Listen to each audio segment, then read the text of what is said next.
Sí, muchísimas gracias, doctor.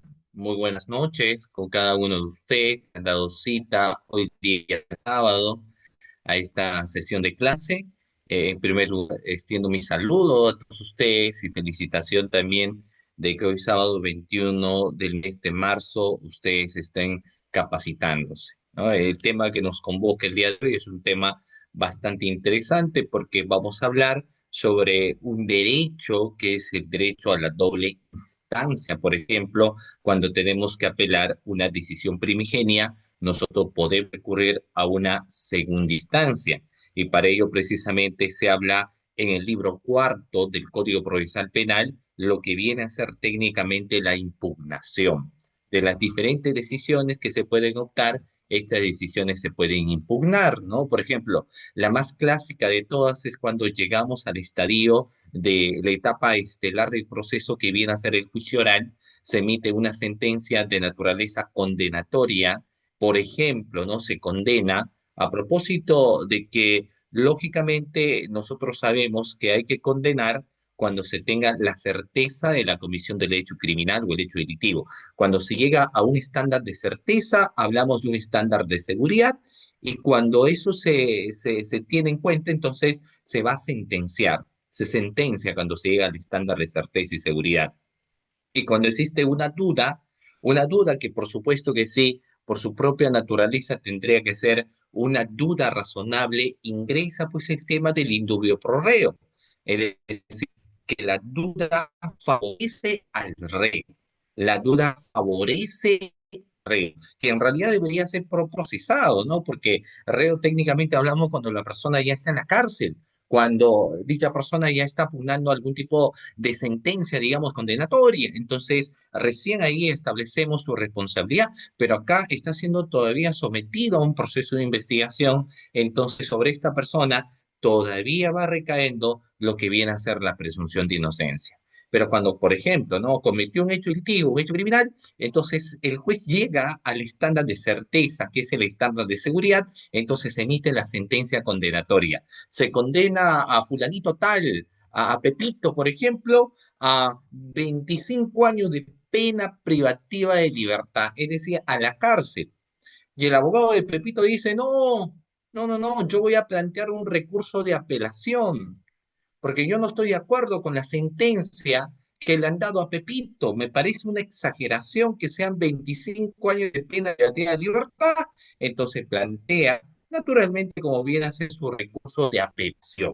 ¿Por qué lo planteó? Porque no está de acuerdo con esa sentencia primigenia, la cual establecía 25 años de pena privativa de libertad. No se encuentra de acuerdo, entonces plantea su recurso de apelación, ¿correcto?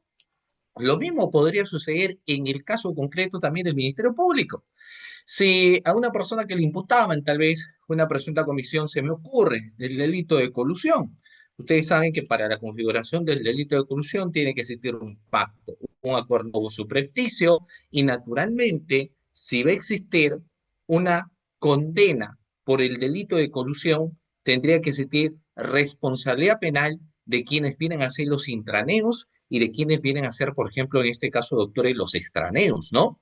Correcto, eso es lo que establece las reglas del artículo 384 cuando se señala la atribución de responsabilidad penal a quien ha cometido un delito de infracción del deber en la modalidad, por ejemplo, de colusión. 384 el ordenamiento jurídico, pero por algún momento, entonces, digamos, el juez termina sentenciando, ojo a manera de ejemplo, porque creemos que esto no podría darse, pero se sentencia a los extraneos, a los externos, ¿no? Pero se termina absolviendo a los intraneos.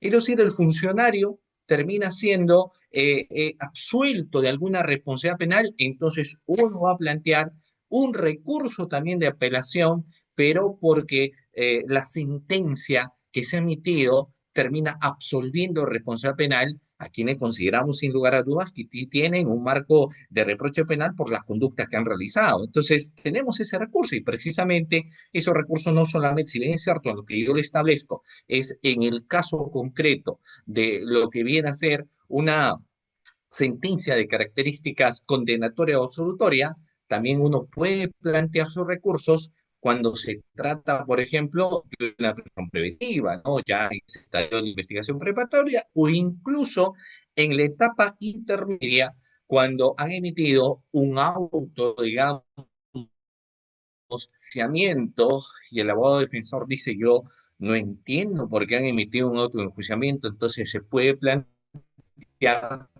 ya 23 los recursos de apelación correspondientes, ¿no?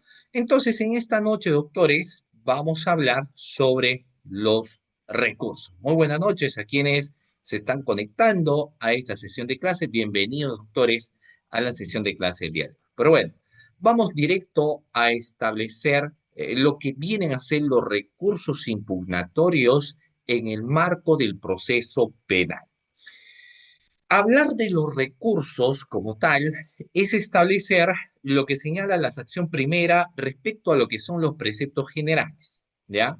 Es establecer respecto a lo que señala los preceptos generales, ¿no? Y vamos a ir poquito a poquito, un poco estableciendo algunos bagajes de historia para que porque lo que en esencia viene a ser un recurso. Y vamos a ir mencionando que en los primigenios sistemas judiciales no existían los magistrados.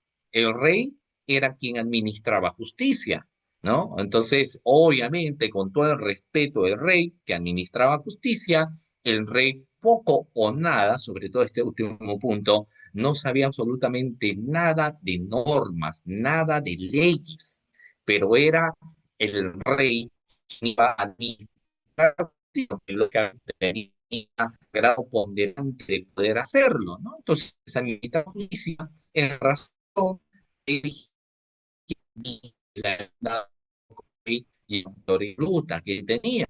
No se olvidó, por ejemplo, lo que pasó en su momento, cuando insistía que crucifiquen a Jesús porque supuestamente él establecía que no se tiene que pagar impuestos, que él era el hijo de Dios, ¿no? Y no reconocía el empoderamiento que tenía por ahí, por ejemplo, el emperador Poncio Pilato. Entonces, Poncio Pilato en sus manos tenía que administrar la justicia.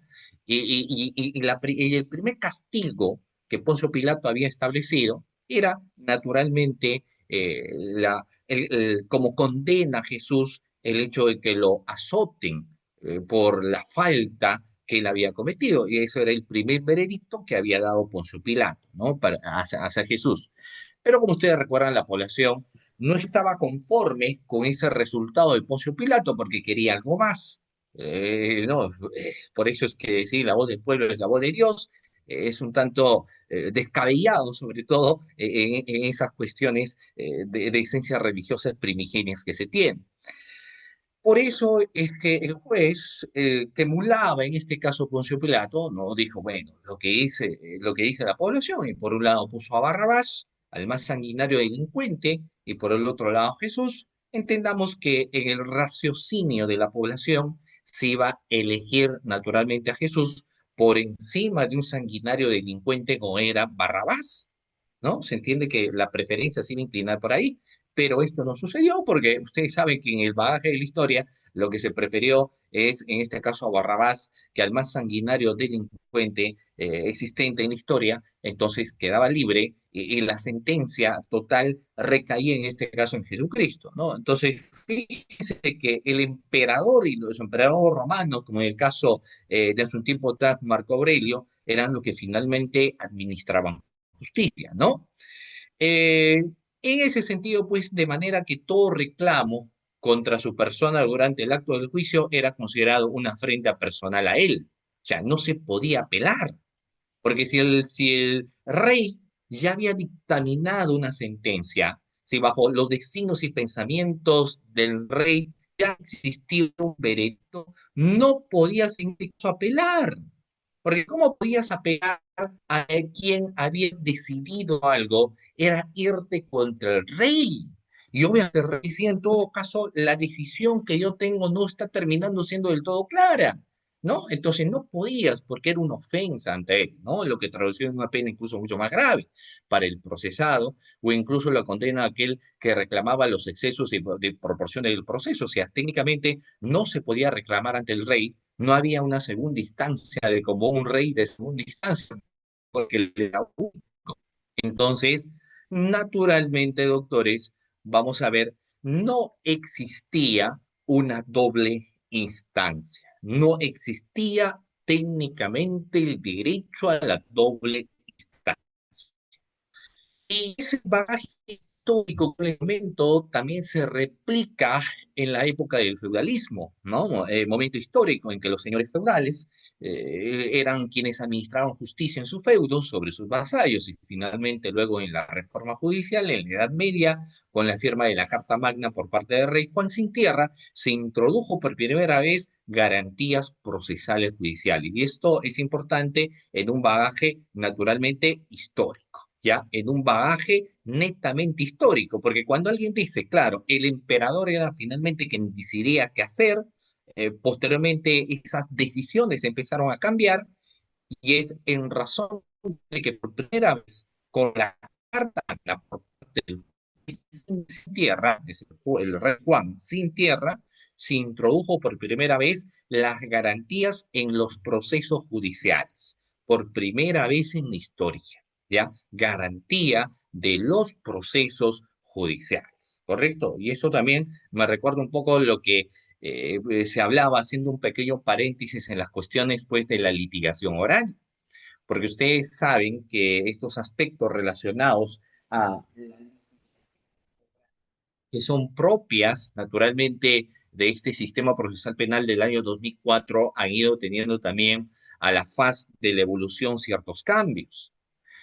Porque antes se creía de que para convencer al juicio podía ser un histrionismo, podía llorar, podía aventarme, saltar de un lado al otro lado. Entonces, cuanto más histrionismo realizaba, cuanto más generaba, entonces uno consideraba que se iba convenciendo al juez. Entonces uno creía que al hacer obras o cuestiones teatrales, el juez iba a decir, mira, qué impactante es su locución.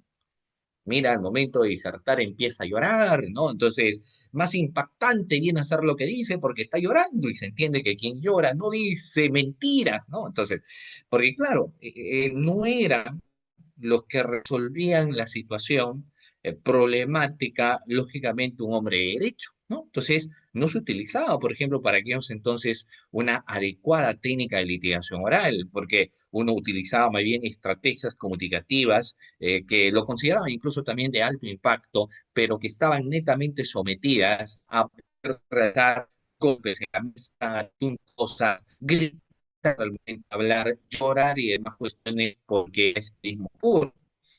Aspectos naturalmente funcionaron y se concretizó que la litigación oral como tal guardaba mucha relación también, doctores, con el estilo de litigar, ¿ya? Muy bien. Y vamos a tener en cuenta esa situación también bastante importante, ¿de acuerdo? Muy bien, sigamos. Eh, también vamos a establecer aquí que en un concepto naturalmente de recursos como tal, se va a establecer, doctores, algo bastante interesante, ¿ok? Y esto está relacionado en las cuestiones de lo que en estos momentos estamos señalando, porque vamos a hablar sobre fundamentalmente lo que es el recurso. Entonces, hay un primer concepto que nos establecen naturalmente respecto a lo que es un recurso. Y yo les voy a pedir, como siempre, a ustedes su participación, porque lo elemental y trascendental es que nosotros establezcamos participación. Doctores, yo les pregunto, ¿qué entenderemos técnicamente por un recurso?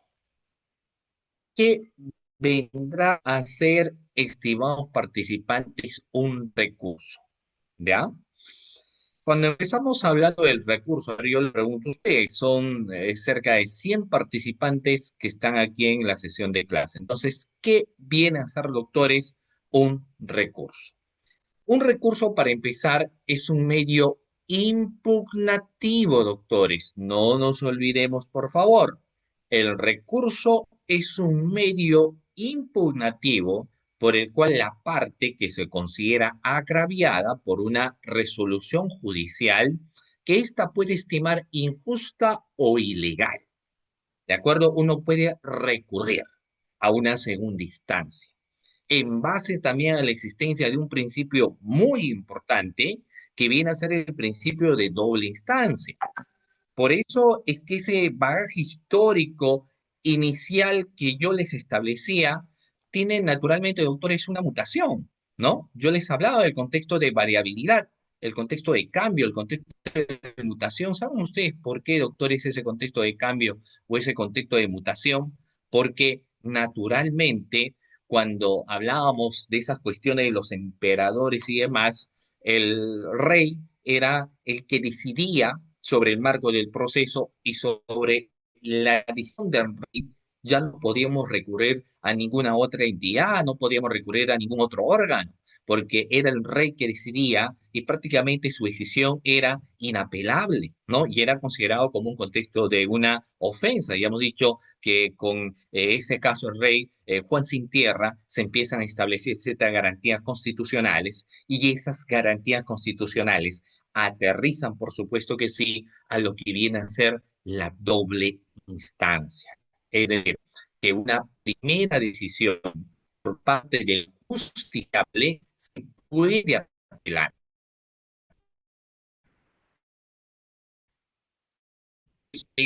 Podemos apelar dicha decisión, ¿ya? Muy bien.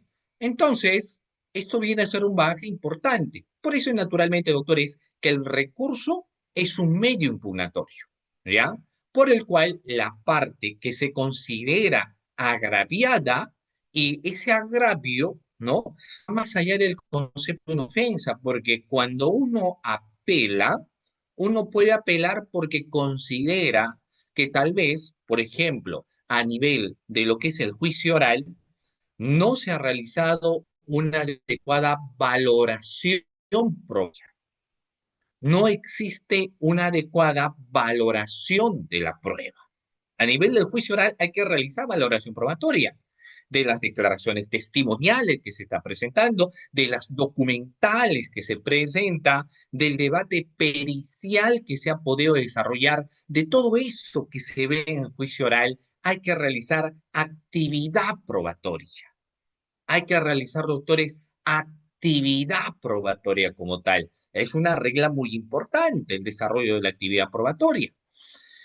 Y tal vez cuando se termine emitiendo, digamos, una sentencia condenatoria y la defensa interpuso, ¿no? Una teoría del caso demostrativa, porque ustedes saben que en el marco procesal podemos presentar, obviamente, la realidad que el Ministerio Público lo que presenta es una teoría demostrativa, es el defensor de la legalidad. La tesis que presente el fiscal siempre será una tesis demostrativa, de compasión. Esa es su tesis, es la única tesis que puede presentar a nivel de juicio oral, naturalmente. Y si la defensa presentó también una tesis demostrativa, les pongo un caso para mejor entendimiento. Digamos, una presunta comisión de un delito que podría ser, se me ocurre, feminicidio o tentativa de feminicidio. ¿Qué es la tentativa, doctores? La tentativa es una forma imperfecta de ejecución. Obviamente nosotros tenemos una tentativa perfecta, tenemos una tentativa imperfecta, pero la tentativa como tal es una forma imperfecta de ejecución. No existe una ejecución como tal, no existe un acto preparatorio. Al existir una ejecución como tal, la tesis en un caso de supuesto delito de violación, el fiscal considera que no solamente nos encontramos ante la existencia de la presunta comisión del delito de violación, sino que también nos encontramos ante la tentativa del delito de feminicidio. Es decir, presunto delito de violación, pero a la vez también señalamos tentativa de feminicidio. ¿Y esto a consecuencia de qué? Se analiza, por ejemplo, el reconocimiento médico legista. Y en el reconocimiento médico legista, la persona presenta agresiones corpóreas. Existe equimosis, rasguño, moretón, pero no solamente encontramos estos golpes naturalmente visibles en la parte del cuerpo de una persona, sino que aparte de eso, doctores, se encuentra un surco. Ojo con lo que digo, un surco en el cuello, al parecer de una correa y también de un posible estrangulamiento. Y encuentran lo demás que defloración.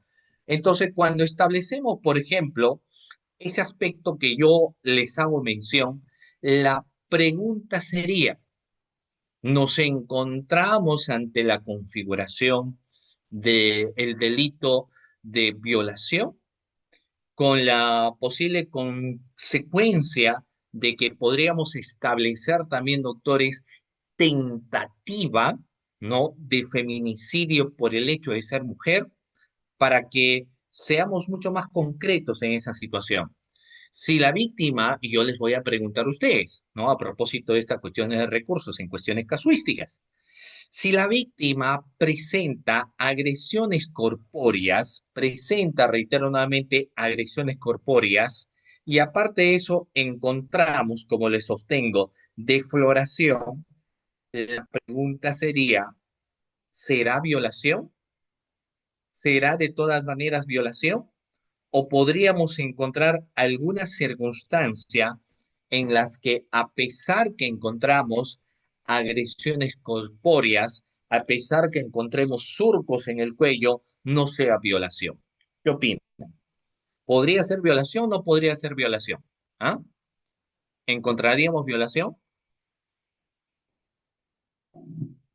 Todo golpe corpóreo, todo surco en el cuello, arroja la configuración de un delito de violación de características obligatorias.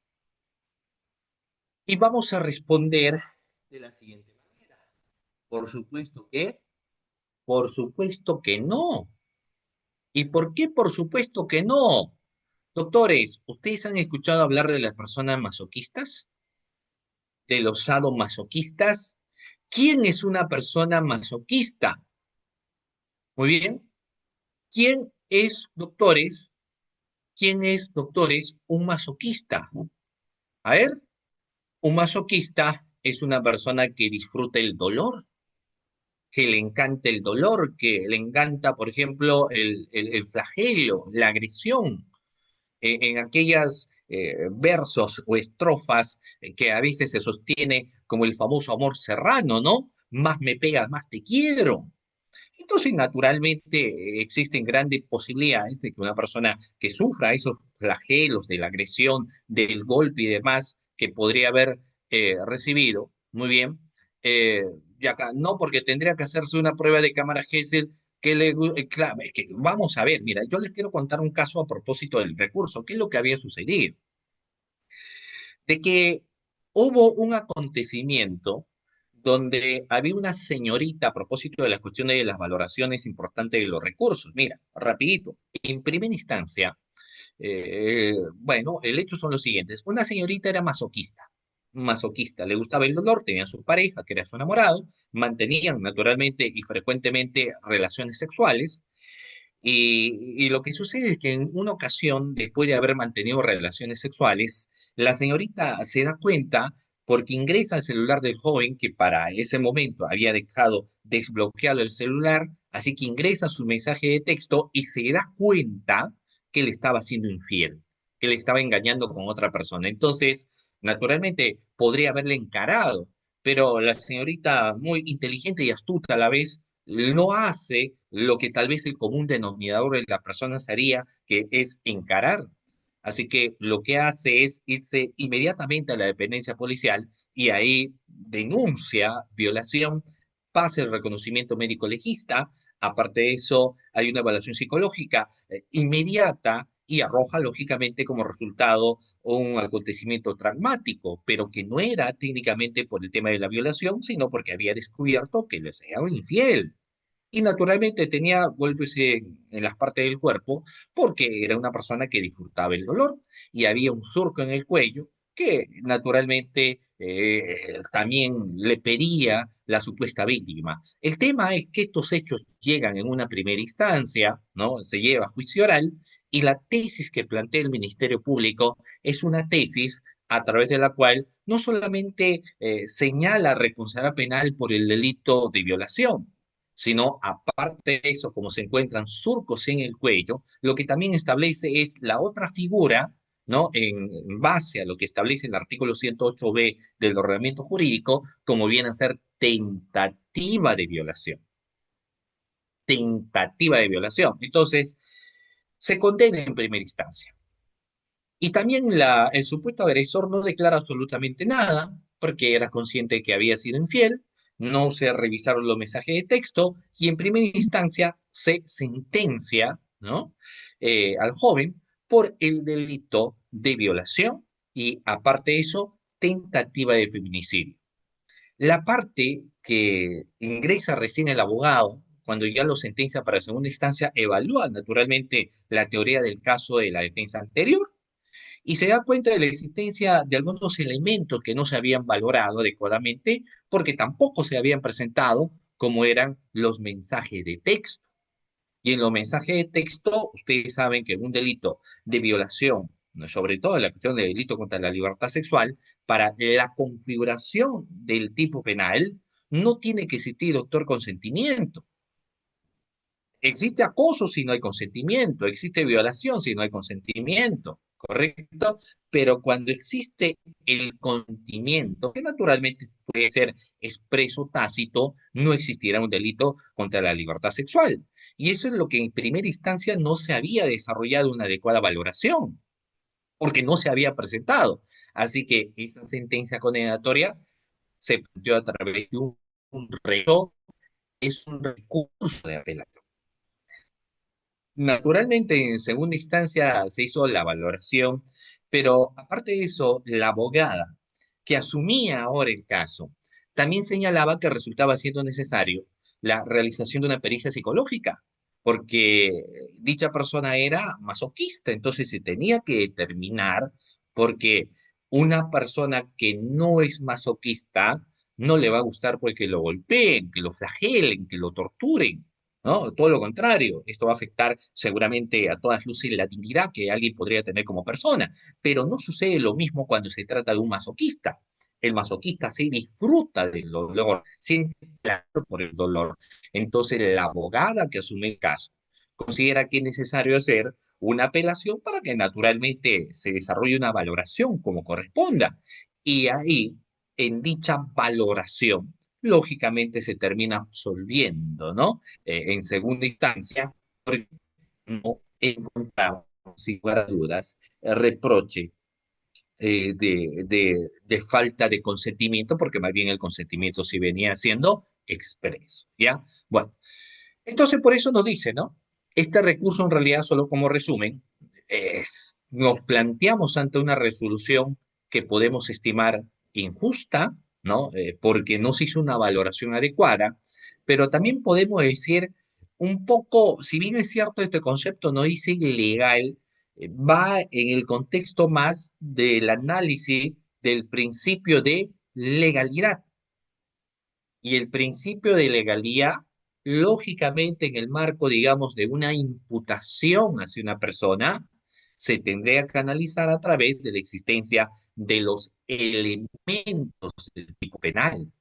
Entonces yo podría plantear un recurso de apelación, no tal vez porque no se desarrolló adecuadamente una valoración de las pruebas que se han tenido, porque usted como defensa no planteaba una teoría demostrativa, sino planteaba una teoría de refutación a la imputación fiscal, ¿no? Entonces, si por ejemplo, vayamos ahí, entra la administración pública, el representante del Ministerio Público en este tipo de delitos, al hablar, por ejemplo, de la colusión, ojo señalo, hablar del delito de colusión, incorpora a un funcionario como autor del delito de colusión y naturalmente sobre este funcionario formula un requerimiento acusatorio. Entonces el abogado que asume la defensa ¿no? En el estadio correspondiente del juicio oral, dice, analizo la carpeta fiscal, analizo los elementos probatorios que se ha presentado en el requerimiento fiscal y se da cuenta de que no existe ningún elemento, inexistencia de elemento respecto, estimados participantes, a la participación que habría tenido el funcionario en el proceso de licitación o proceso de contratación. He ahí la importancia del análisis de la parte especial, porque cuando uno ve el Código Penal y analizamos, por ejemplo, la parte especial en el caso del 384, para poder sentenciar, por ejemplo, a una persona por el delito de colusión, lo primero que tenemos que hallar es la existencia de la vinculación de función. Es una regla clave, vinculación de función, vinculación funcionarial y un análisis bastante interesante respecto a lo que es la vinculación de función, guarda mucha relación con la participación que tuvo que haber tenido el funcionario. Por ejemplo, y eso nos dice en la regla del 384, que el funcionario tiene que haber tenido participación de manera directa o indirecta en el proceso de licitación o contratación. Reitero, el funcionario o servidor tiene que haber tenido una participación, ya sea de manera directa o indirecta, en el proceso de contratación o proceso de licitación, llámese de bienes, obras, servicios, concesiones o cualquier tipo de operación a cargo del Estado, pero tuvo que haber tenido participación. Entonces, lo que hacía el abogado defensor es decir, no existe ningún medio probatorio por parte del Ministerio Público que acredite que mi defendido haya tenido participación directa o indirectamente en el proceso de licitación, razón por la cual si la Fiscalía plantea un recurso o plantea en este caso un requerimiento acusatorio, se cae porque es un hecho atípico sobre mi defendido. Pero a pesar de que eso se tiene claro, el juez termina condenándolo por el delito de colusión. Entonces, cuando plantea su recurso de apelación, no va a ser un recurso de apelación, claro, pero va a ser un recurso de apelación en razón de que no se han cumplido los elementos del tipo penal. Entonces tendrá que ser mucho más técnica, tendrá que ser mucho más técnica, ¿no? Muy bien. Entonces, hay que tener en cuenta esto. Eh, bueno, siguiente. También vamos a hacer mención. Claro, muy bien. El trabajo del abogado es hallar los vacíos o huecos jurídicos. Sí, luego lo vamos a hablar, por supuesto, ¿no? O sea, ¿qué es lo que pasa finalmente cuando terminan sentenciando? ¿No? Ustedes saben muy bien que la defensa, porque hace un momento yo también les comentaba que el Ministerio Público lo que va a plantear es una teoría demostrativa. Eso siempre va a ser. Ahora, es posible que haga retiro de la acusación también, o también existe la posibilidad que a nivel del juicio oral converse con el investigado, con el abogado del investigado, y arriben, por ejemplo, a una conclusión anticipada de juicio, que no es otra cosa que un mecanismo de simplificación procesal. Entonces, también puede ser posible, pero en la más de las veces, o en la gran categoría de ocasiones, no sucede eso. Entonces, la tesis que casi siempre va a presentar el representante del Ministerio Público, naturalmente es una tesis demostrativa propia de la labor funcional que ellos realizan. Y la defensa, esto sí, tiene grados de variabilidad porque podría presentar, uno, una tesis demostrativa, correcto, pero también puede plantear una tesis de refutación, una refutación a las premisas fácticas, porque no se entienden los hechos, no se responde a lo que la criminología establece como el cómo, cuándo, dónde, ¿no? O también puede hacer una tesis de refutación al análisis jurídico de imputación. Oiga, cuando existe un requerimiento de acusación fiscal, tendría que existir una imputación necesaria, una imputación concreta, señalar cuál es el grado de participación. No lo establece, refutamos. O por último, una refutación jurídica, lógicamente porque yo considero que deviene el hecho en atípico. O incluso los tres, ¿no? Puedo plantear refutación y puedo plantear demostración si lo considero necesario, va a depender de cada caso, ¿no? Entonces, ya llegando a otros libros respecto también a lo que vienen a ser los recursos, nos dice finalmente que somos humanos, somos humanos. ¿Y cómo interpretamos este contexto que somos humanos? Es que el juez, a quien se le llama el perito de peritos, ¿cierto? Al juez se le conoce de esa manera. Se dice que el juez es el perito de peritos. Yo discrepo totalmente con ello, porque el juez, si bien es cierto, enmarca una toma de decisión, pero los peritos en realidad son más especialistas porque van dominando su materia, su rama. Entonces, ellos sí son conocedores de la materia, conocedores de la rama correspondiente y por ende van tomando una decisión acorde a cada caso concreto. Pero finalmente, tanto el juez, tanto como el fiscal, tanto como el abogado, tanto como en este caso el juez quien resuelve, puede equivocarse. Entonces, los recursos también es un fundamento o un reconocimiento de la fiabilidad humana. Se considera que los jueces pueden errar al aplicar la norma o incluso al interpretar la ley procesal, ¿no? Entonces, cuando en una primera instancia ya se resuelve sobre algo, en base precisamente a esa categoría de esencia de que el juez puede equivocarse, de que hizo una mala aplicación o interpretación de la ley procesal, entonces uno podría plantear el recurso de apelación que sea necesario, el recurso de apelación que sea correspondiente, ¿no? Siguiente. Bueno, eh, Alberto Binder es un profesor y señala respecto a los recursos básicamente cuatro pilares. Primero, que la sociedad debe controlar a sus jueces de la justicia, que dictaminan, que elaboran. Pero aparte de eso, podemos añadir cómo van dirigiendo la audiencia, ¿no? Y es importante, por eso es que algunos recomiendan más bien conozca a tu juez. Te dicen, poco vas a aprender en técnica de litigación oral, poco vas a aprender incluso en teoría del caso, sino que el secreto de una audiencia radica precisamente en cómo conocer a tu juez, porque cada uno de estos resuelve de una manera diferente. Luego, el sistema de justicia penal debe desarrollar mecanismos de autocontrol, un mecanismo de control solamente a manera de comentario.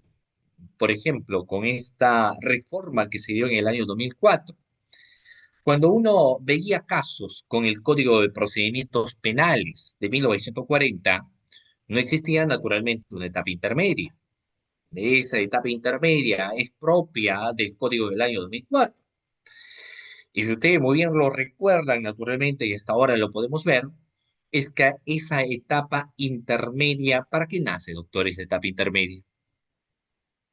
¿Cuál ha sido la esencia del nacimiento de la etapa intermedia? Controlar la acusación, ¿no? El control formal, el control sustancial.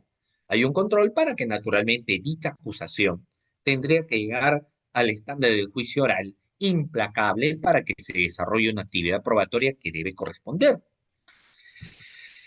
Y esas apelaciones que vamos a hacer, esos recursos a los cuales nosotros nos vamos a seguir, es también para poder desarrollar aquellos mecanismos de autocontrol de las decisiones que han adoptado, básicamente pues, en primera instancia. Entonces hay un mecanismo de autocontrol a la cual naturalmente uno tiene que regirse. Eh, Muy bien, y eso guarda mucha relación también a que los sujetos procesales, tanto como el fiscal, tanto como el abogado defensor, tengan interés que la decisión judicial sea controlada, que la decisión judicial tenga una regulación. Y por último, les interesa como los jueces, lógicamente, son los que tienen que aplicar el derecho, aplican la ley. Por eso cuando se establecía defensor de la legalidad, en realidad el que debería ser llamado defensor de la legalidad es el juez, ¿no? El que defiende la ley, que interpreta la ley. Lo ponen al fiscal, pero en realidad el fiscal es quien desarrolla más una labor propiamente de investigación, ¿ya? Siguiente PPT. Los recursos tienen varios efectos, lógicamente, pero aquí nos vamos a ir, aparte de los efectos, eh, básicamente a lo que establece nuestra norma. Por ejemplo, vamos a regir a la facultad de recurrir, ¿ya? ¿Cómo recurrimos? ¿De qué manera se puede recurrir?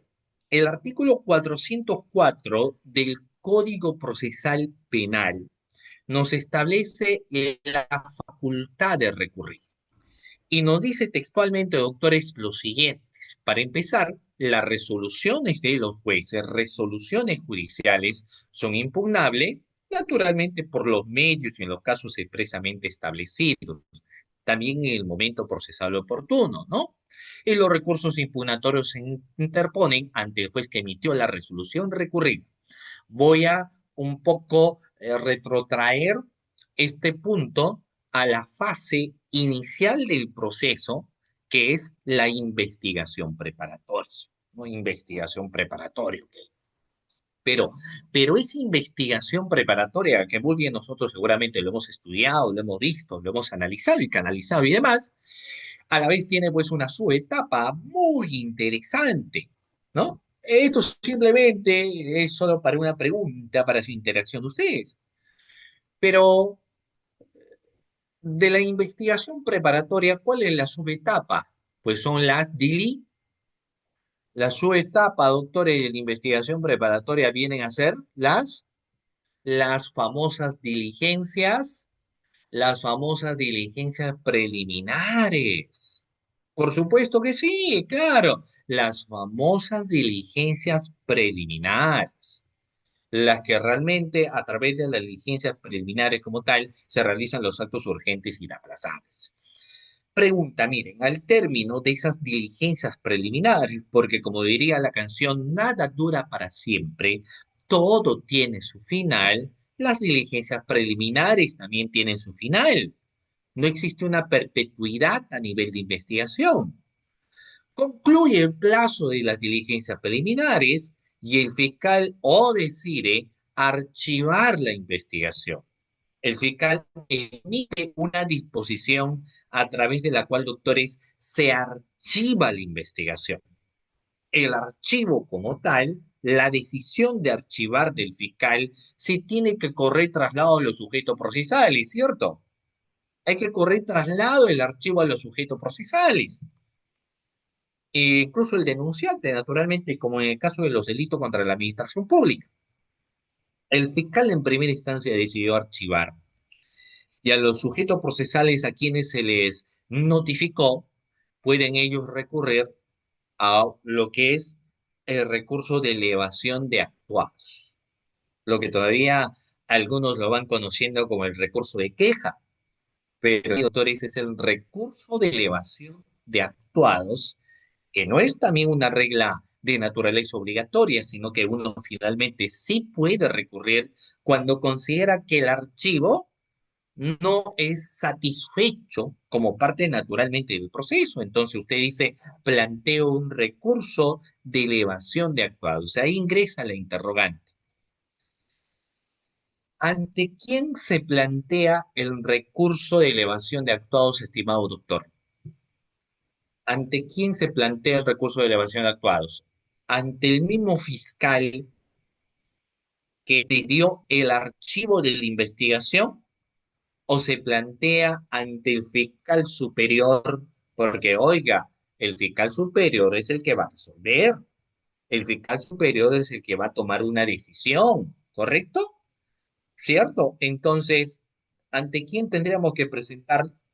¿No es acaso que tendríamos que presentar ante el fiscal superior? Porque va a ser el que va a resolver.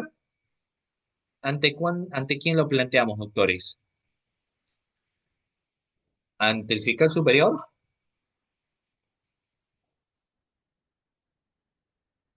¿Seguros? Porque ese es algo interesante que hay que ver a propósito, doctores, de las temáticas de lo que son los recursos. ¿Ante quién lo planteamos? A ver, son ustedes cerca de 150 participantes. ¿Ante quién lo planteamos? ¿Ante el fiscal superior o ante el fiscal provincial? Muy bien, claro. O sea, por más que la lógica me podría decir, plantea pues el recurso, por favor, plantea el recurso ante el fiscal superior, porque ya nada tiene que ver el fiscal provincial, porque el fiscal provincial ya tomó una decisión, ¿cierto? Eso podría considerarse como una lógica, pero doctor, esto no es así. Si bien es cierto, el fiscal fue el que archivó y que el que va a resolver es el fiscal superior, pero mi recurso como tal lo interpongo ante el fiscal provincial. Y el fiscal provincial, muy bien, el fiscal provincial, no, el fiscal provincial eleva su recurso de elevación a través de una disposición y remite la carpeta para que sea el fiscal superior quien vuelve, muy bien, quien resuelve, muy bien. Por eso es que el mismo artículo 404, y yo les puse este ejemplo, pero a nivel de las diligencias preliminares, pero ustedes pueden advertir, el mismo artículo 404, número 1 del Código Procesal Penal así lo prevé, así lo señala, y nos establece claramente que los recursos impugnatorios se interponen ante el juez que emitió la resolución recurrida, se interponen ante el juez que decidió primigeniamente para que el juez que resolvió lo eleve. Naturalmente, este juez que resolvió en primera instancia no tendrá ningún tipo de injerencia, porque como les digo, va a plantear la elevación correspondiente y ya dependerá, en este caso, del juez superior o en el caso del recurso de elevación actuados, del fiscal superior que decida qué hacer. Pero ya el fiscal provincial cumplió con su parte. ¿Cierto? Muy bien. Luego nos dice que el derecho podrá recurrir directamente a favor de su patrocinado, el quien posteriormente, si no está conforme, podrá desistirse. El desistimiento requiere autorización expresa del abogado defensor. Entendamos también que esto es dentro del plazo legal. Y los sujetos procesales, cuando tengan el derecho de recurrir, podrán adherirse antes de despedirse, se eleve al juez que corresponda el recurso interpuesto por cualquiera de ellos, siempre que cumpla con las formalidades de esta. ¿De acuerdo? Muy bien. Vamos a ver acá. Ok. ¿Cuál es la formalidad? Eh, para que tengamos una formalidad tácitamente, doctor de los recursos, el artículo 401 del Código Procesal Penal nos establece textualmente lo siguiente. Ojo, para hablar de la formalidad técnicamente de lo que viene a ser el recurso. Primero, que sea presentada, correcto, que sea presentada por quien resulte agraviado por la resolución, tenga interés directo y se haya facultado legalmente para ello. El Ministerio Público no dice puede recurrir incluso a favor del imputado, que lo considera necesario, pero esto queda más en cuestión de pura letra, ¿no? Porque así como los sujetos procesales sencillamente van a recurrir en base a los intereses que estos tengan en el proceso. Hay algo que hace un tiempo se discutía porque se establecía mucho el tema del principio de oralidad, sobre todo en este nuevo sistema procesal penal, ¿no? Que ya no es nuevo en realidad, porque ya tiene como 22 años. Este año cumple 22 y todavía seguimos llamando nuevo, pero bueno, vayamos a eso, al margen de ello. Entonces, una característica bastante interesante que se tenía respecto al código del año 2004 era naturalmente la oralidad como emblema incluso del sistema, porque se establecía que todo lo que se iba a presentar estaba en el marco de la expresión, de la forma de hablar, de disertar, de discernir, de comunicar. Por eso se establecía como panorama esencial el principio de oralidad. He aquí una formalidad. Doctores, yo puedo interponer y hablo, vamos a ver acá porque hay recurso que lo puedo hacer de manera oral, pero por ejemplo, una apelación lo voy a interponer, lo puedo interponer, doctores, de manera oral, o la apelación que voy a interponer tiene que ser previamente escrita. Lógicamente, ¿es oral o puede ser escrita la apelación que voy a presentar? Naturalmente, ¿no? Acá nos establece lo siguiente, mira, por eso es que el literal B, y yo les menciono la base legal, porque esto resulta siendo importante. Entonces, el literal B del artículo 405 del Código Penal nos dice que una formalidad de los recursos es que sea impuesta por escrito, me dice la norma. Una formalidad que sea interpuesta por escrito y en el plazo, perdón, en el plazo previsto por la ley. Ahora, pero no es todo, obviamente, porque me establece luego que también puede ser interpuesto de forma oral. Y claro, ¿y cuándo es de forma oral? Cuando se trata de resoluciones expedidas en el curso de la audiencia. ¿No? En una resolución en el curso de la audiencia, en cuyo caso el recurso se interpondrá en el mismo acto, en que se lea la resolución que lo motiva. Si, por ejemplo, termina leyendo una resolución a través del cual se está suspendiendo al abogado por 5 sesiones, porque bajo el criterio del juzgado, este abogado no ha tenido un comportamiento adecuado. Entonces, como no se ha comportado de acuerdo a las reglas que tiene que darse dentro del proceso, del desarrollo de una audiencia, entonces el colegiado o el juez unipersonal decide apartarlo de la sala. Leen la resolución correspondiente.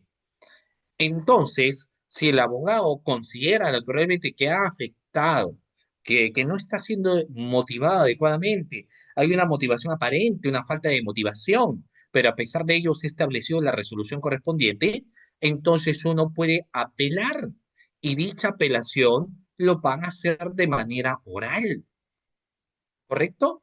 Por eso me dice, porque si no es una resolución que se dice en ese desarrollo mismo audiencia, lo tendría que hacerlo por escrito, pero si es en esa misma audiencia, la interposición de la apelación lo voy a hacer de manera oral, y para eso tendría que tener ya listo la argumentación que corresponda, ¿no?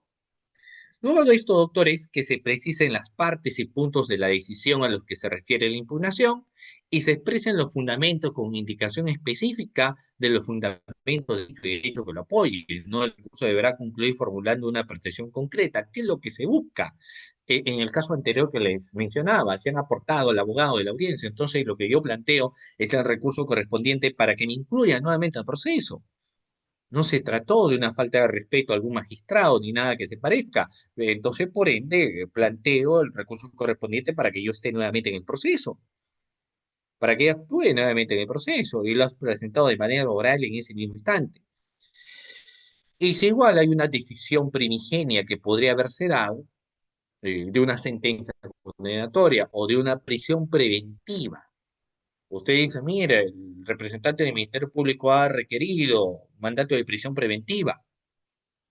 No obstante, en la sustentación del requerimiento de prisión preventiva, porque lo ha plasmado en escrito, no obstante, no existen los tres presupuestos materiales que finalmente dice un requerimiento de prisión preventiva, como el caso de los graves y fundados elementos de convicción que vinculen a una persona como autor o partícipe del hecho delictivo. Segundo, la prognosis de pena que tiene que superar los 5 años o el peligro procesal con las dos aristas existentes, porque por un lado se establece naturalmente lo que viene a ser el peligro de fuga y por el otro lado la obstaculización procesal, pero a pesar del no cumplimiento de estos presupuestos materiales que se está estableciendo, igual fundado el auto de prisión preventiva. Y planteas, naturalmente, la apelación correspondiente, ¿no? Pero esa apelación que uno plantea no debe ser apelo. No podemos seguir pues los panoramas de objetar por objetar. Objeción y objeción y objeción, y al final me señalen fundamentos, objeción, y ni siquiera sé qué es lo que estoy objetando, porque tendría que saber el fundamento, la razón, o el por qué naturalmente yo tendría que objetar. Habría que existir una fundamentación del por qué realmente uno está objetando.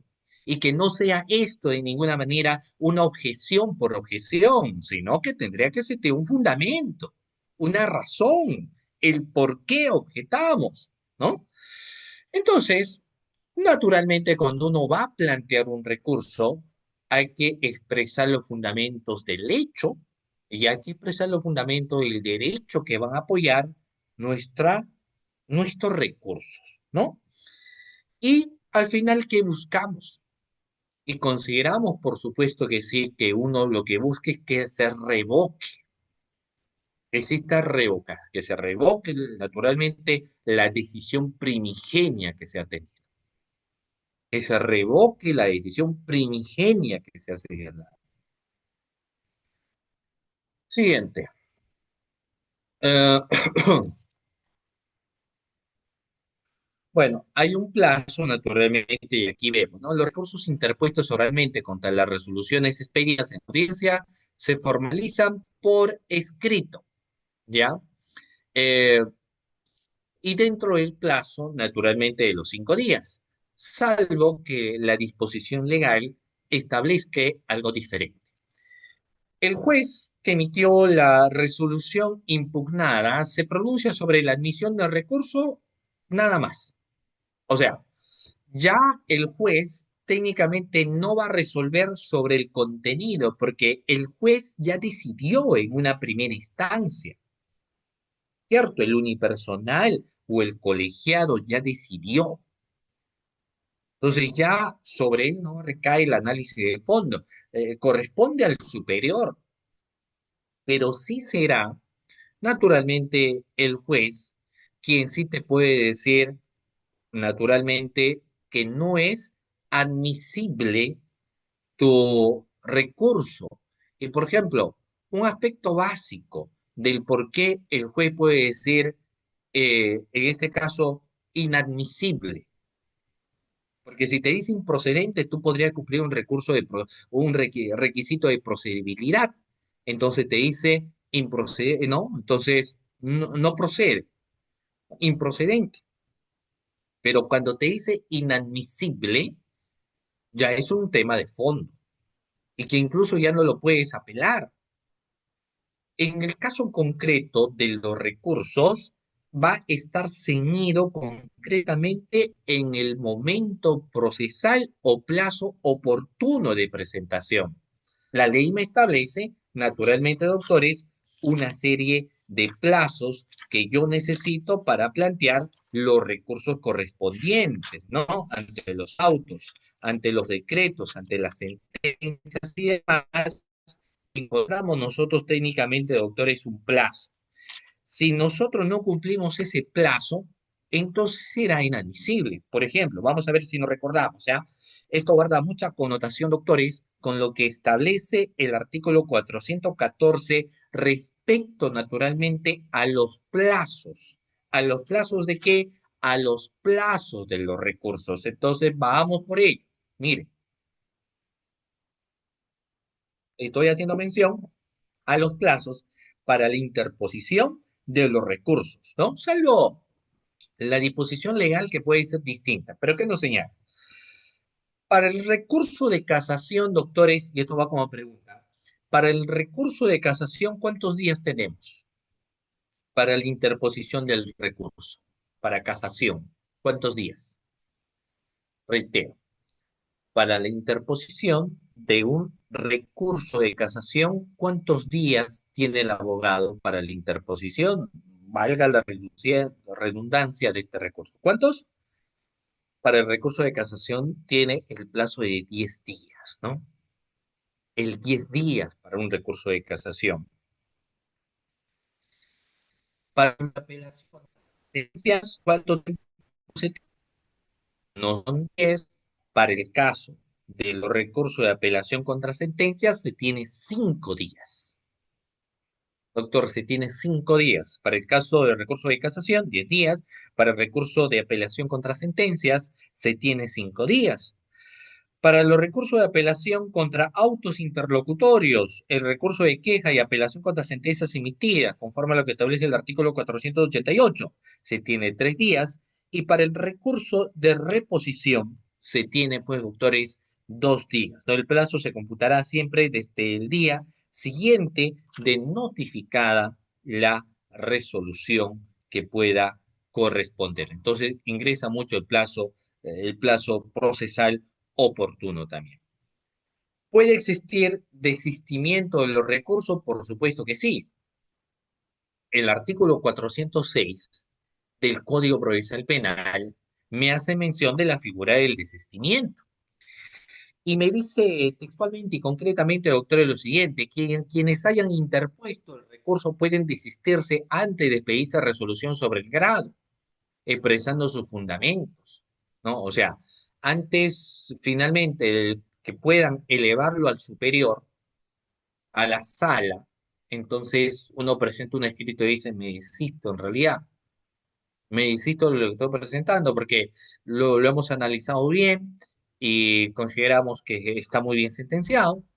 Entonces veremos más bien a través de los canales de los beneficios penitenciarios qué es lo que se opta como mejor salida a mi defendido. Pero no vamos a plantear, o si ya lo hemos planteado, queremos desistirnos de ese recurso porque consideramos, en todo caso, que la decisión primigenia que ya se ha dado está muy bien. Ah, ok, eso es válido, eso está bien. No existe, pues ahí, doctores, algún problema, ¿ya? El defensor no podrá desistirse de los recursos interpuestos por él sin mandato expreso de su patrocinado, naturalmente, posterior a la interposición. Las decisiones del abogado también están siempre supeditadas, doctores, a lo que finalmente diga mi defendido. El abogado, si bien es cierto, tiene amplias facultades de representación, muchas de estas también están supeditadas finalmente a lo que uno conversa con su defendido. O sea, se me ocurre, ¿no? Que hay una prisión preventiva y la defensa dice, bueno, no peleamos, porque le han dado 6 meses, más bien, está muy bien.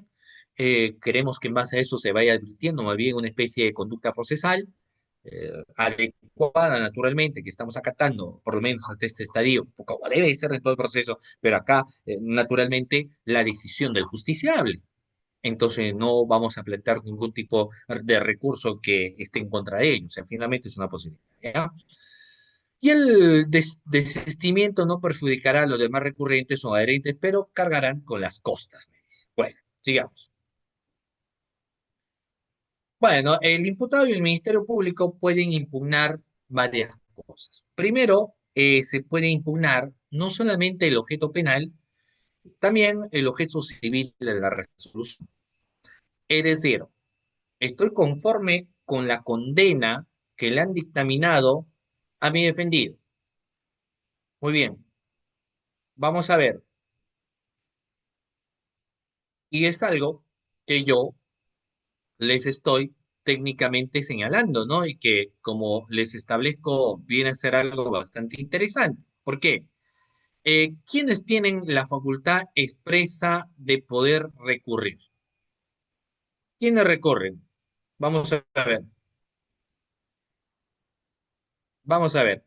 Miren, yo quiero un poquito comentarles aquí algo bastante interesante y que creo que resulta vital también para tener en cuenta, doctores, sobre lo siguiente. Mira, ustedes han escuchado hablar, obviamente, yo entiendo que sí, pero igual me atrevo en todo caso a preguntarles sobre lo que viene a ser, doctores, el recurso de elevación de actuados.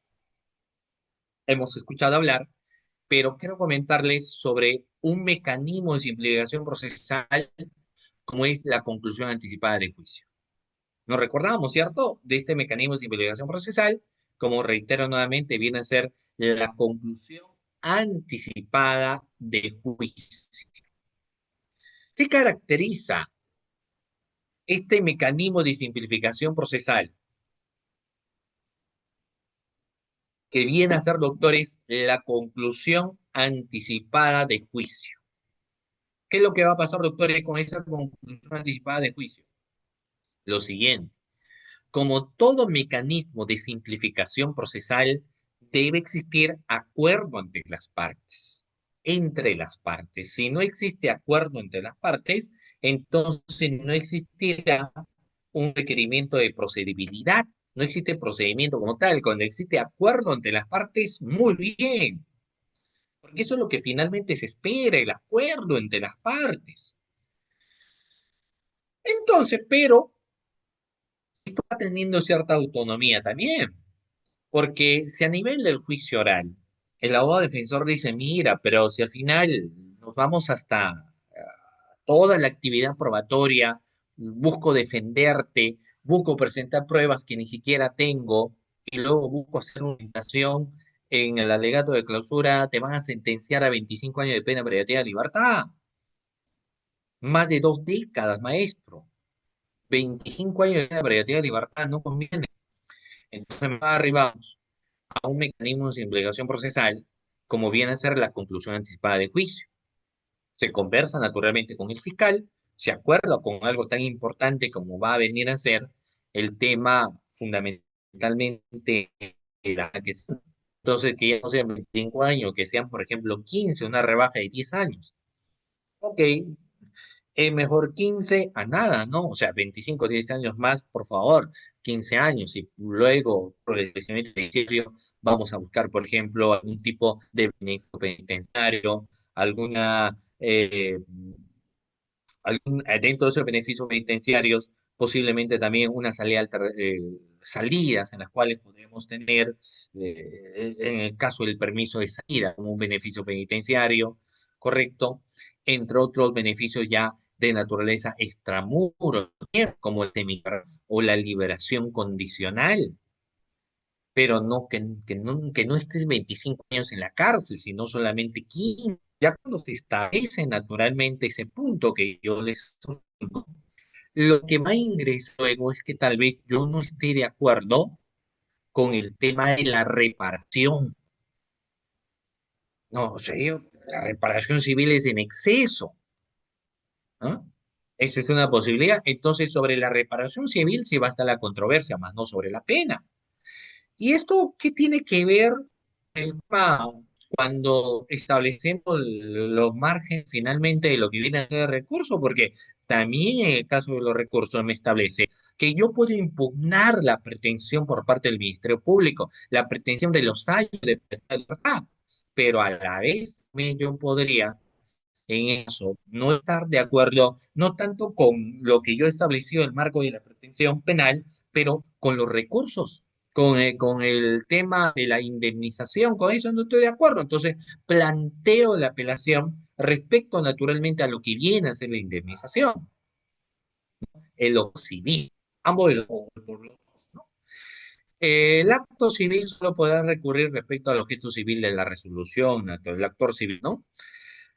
Eh, Acá me dice algo bastante interesante y yo le voy a hacer la siguiente pregunta a propósito de lo que habla de la extensión del recurso en base, naturalmente, a lo que establece el artículo 408, ¿no? Extensión del recurso. Si yo tengo un caso, yo le voy a preguntar, digamos de organización criminal, algo que caracteriza mucho al delito de organización criminal es la pluralidad de agentes. Varias personas que están siendo sometidas al proceso de investigación. Imagínense ustedes, para el ejemplo, que tengamos un total de 10 personas que han sido sentenciadas por el delito de organización criminal. Ojo, los dedos de la mano.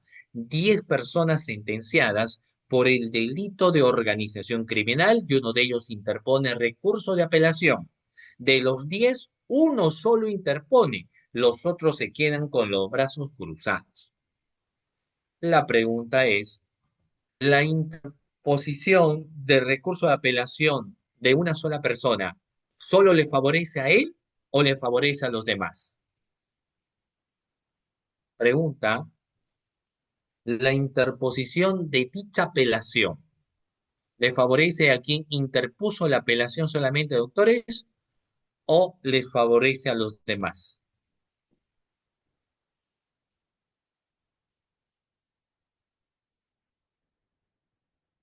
Claro, muy bien, doctores. Claro, nos establece técnicamente, doctores, que le favorece a todos, absolutamente todos los doctores serán favorecidos por el recurso de apelación que se está planteando. Favorece a todos, se adhiere a todos.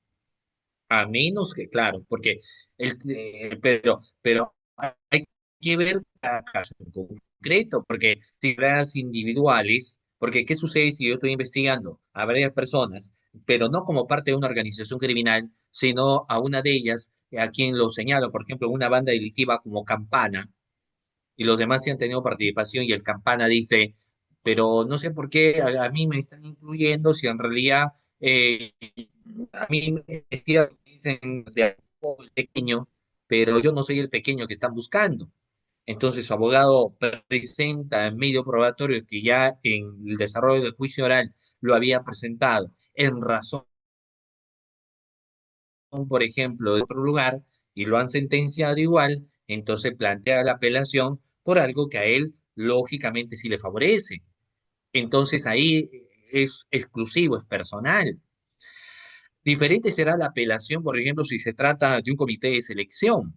En el caso del delito correspondiente, esto está por su propia naturaleza, porque recordemos nosotros que en el caso de un comité de selección está conformado por tres miembros titulares y tres miembros suplentes. Ojo con esto, ¿no? Está conformado por tres miembros titulares y tres miembros suplentes, quienes finalmente van a adjudicar la buena pro a la empresa que consideran que está cumpliendo los requisitos y a ellos le dan la buena pro y decir, son ganadores del proceso de contratación, se les adhiere la buena pro, son ganadores pues, del proceso, ¿no? ¿Qué más vamos a hacer?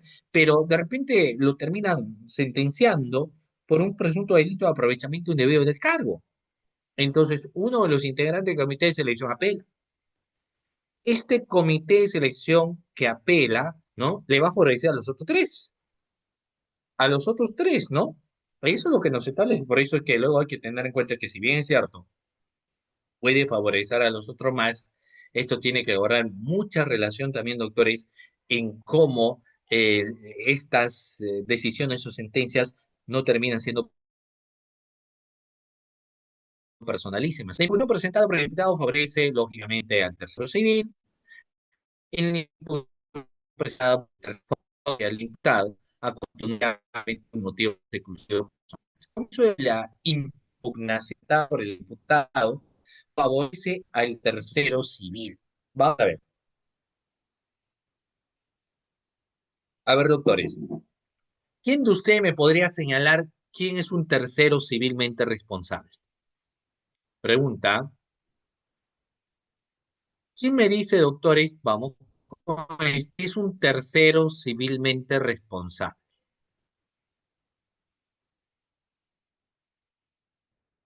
Muy bien.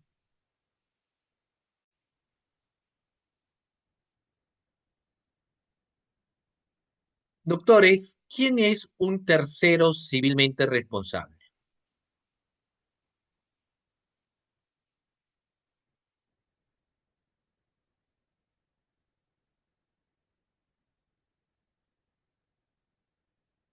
Ya, ok.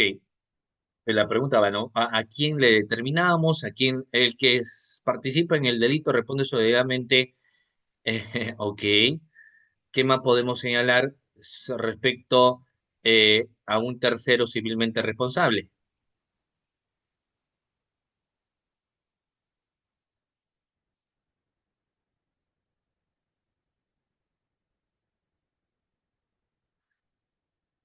Mira, el tercero es un cómplice. Ah, aquel que asume el pago de los daños causados cometido por el responsable de los hechos. No, la persona natural o jurídica que sin ser autor o partícipe del delito puede ser obligada a pagar junto con el imputado la reparación civil derivada del hecho punible. Por ejemplo, vamos a irnos a propósito de estos casitos de accidente de tránsito, ¿ya? Por ejemplo, les voy a comentar un poquito. ¿Qué sucede en las cuestiones de los accidentes de tránsito? En un accidente de tránsito, yo digo, bueno, a ver, imagínense ustedes que yo estoy viviendo en la ciudad de Cusco, ¿no? No sé si alguno de ustedes es de la hermosa ciudad de Cusco. Entonces, viene una persona acá a la ciudad imperial, a la ciudad de Cusco, Entonces yo le digo, oiga, ¿qué tal? ¿Cómo está? Bienvenido aquí a la ciudad a la ciudad del Cusco, mira, a esta hermosa ciudad, al ombligo del mundo, ¿no? Acá tenemos una maravilla tan importante como Machu Picchu y hay muchos lugares en los cuales usted pueda conocer, ¿sí? ¿Y has venido con qué? He venido con avión. Ah, ok, mira, ¿cuántos días te vas a quedar? Me voy a quedar pues cerca de una semana. Ah, perfecto, mira, yo curiosamente me voy de viaje también una semanita y te presto pues mi autito. Te voy a prestar mi autito. ¿Tienes licencia de conducir? Sí, claro, yo tengo licencia de conducir. Y, bueno, te presto mi camioneta. Maneja, entonces, ya la persona está manejando y de repente, por ejemplo, se va, se encuentra con unos amigos, se toma un alcohol, ¿no? Y está bebiendo y choca. Yo seré tercero civilmente responsable. Yo le presté la camioneta, ¿no? Yo seré, pregunta, ¿va? Yo seré un tercero civilmente responsable o yo no tengo la culpa, yo le presté la camioneta. Por supuesto, yo soy el tercero civilmente responsable, la camioneta figura mi nombre. La camioneta figura mi nombre, entonces naturalmente yo seré el tercero civilmente responsable. Yo soy el titular de la camioneta, lo presté, se dio este acontecimiento, yo soy el tercero civilmente responsable, maestro. Lo mismo podría suceder en un accidente de tránsito, en una combi, ¿no? Esas combis, hace un momento, hace un tiempo le llamaban pues a las famosas combis asesinas, porque corrían locos del volante, por aquí, por allá, etcétera. Entonces, si de repente, no, el dueño, digamos, de una camioneta que está manejando para acá, ¿no? Y que forma parte de la empresa Vuela Veloz, entonces atropella a alguien, naturalmente el gerente general de la empresa técnicamente asumirá como un tercero civilmente responsable, ¿no? Entonces, a favor, lógicamente, el agraviado. Entonces, ¿qué es lo que sucede cuando acá nos hablan sobre el tema de la extensión del recurso? Si en el caso en concreto de la extensión del recurso, entonces sentencian a una persona por el delito, digamos, de conducción en estado de ebriedad, de omisión de socorro o auxilio a una persona, y por supuesto que sí, el tercer también te tendrá que dar cuentas sobre el suceso, pero va a apelar. El imputado interpone un recurso de apelación. Ese recurso de apelación que está siendo interpuesto por el imputado también va a favorecer responsable. También favorece, doctor, al tercero civilmente responsable. Eso es lo que en este caso eh, nos establece el numeral 2 del artículo 408. Siguiendo un poco más, tenemos el numeral 3 del mismo artículo 408, donde me dice, ¿no? La impugnación presentada por el tercero civil favorece también viceversa al imputado, en cuanto no se haya fundamentado en motivos exclusivamente personales. Eso sí, si el marco de la reparación civil, a mí como tercero civilmente responsable, yo apelo por la apelación, yo apelo por el monto de reparación, eh, que, que, que yo no estoy de acuerdo como tercero civilmente responsable, pero esa naturaleza de la cual yo tengo para interponer ello es en favorecimiento propio, no es en base al favorecimiento del imputado, ¿no? Porque voy por mis intereses como tercero civilmente responsable, ¿ya? Bueno, sigamos. Dejo la competencia del tribunal. Esta sí, doctores, a ver, clases de recurso, vamos. ¿Qué clases de recurso, doctores, conocemos o de qué clases de recurso hemos hablado? A ver, clases estimados doctores, ¿qué clase de recurso conocemos? Vamos.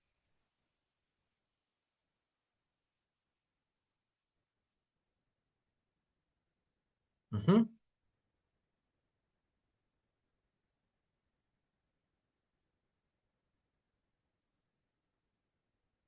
¿Qué clase de recurso conocemos?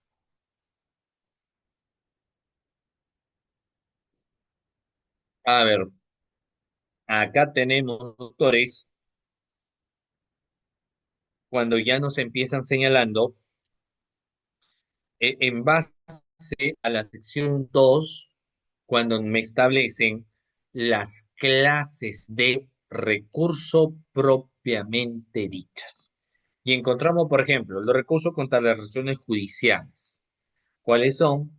Recurso de reposición, reclamación, recurso de casación y recurso de queja, doctores. Encontramos un total de cuatro recursos que son los siguientes, lo que les acabo de comentar. Recurso de reposición, recurso de apelación, recurso de casación y el recurso de queja. Un total de cuatro recursos que se van a presentar. Ahora, cada uno de estos recursos tiene un plazo para poder presentarlos, ¿correcto? Y aquí podemos encontrar, en base, reitero nuevamente, que es el artículo 414, cuando hace mención a los plazos de los recursos. Ojo, vamos a ver acá. Mire, claro, para que nuevamente lo repito, que al muchos me dicen, doctor, recién estoy empezando en las cuestiones del tema penal, entonces hay que enfocarme en lo que son los recursos. Por eso que también lo vamos a repetir, no te preocupes, porque tenemos recurso de reposición, recurso de casas y el famoso recurso de queja. Cada uno de estos recursos antes mencionados tiene naturalmente un plazo para poder interponerlas.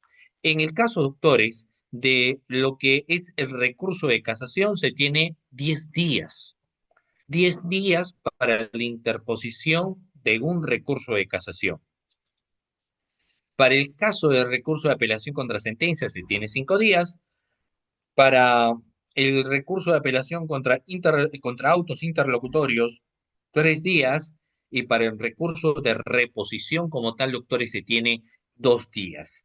Esta viene a ser el plazo para la interposición de lo que vienen a ser técnicamente, doctores, los recursos como tal. Muy bien, vamos aquí. Voy a empezar estableciéndoles, doctores, el recurso de reposición, doctor. ¿Qué es el recurso de reposición? ¿Qué es el recurso de reposición?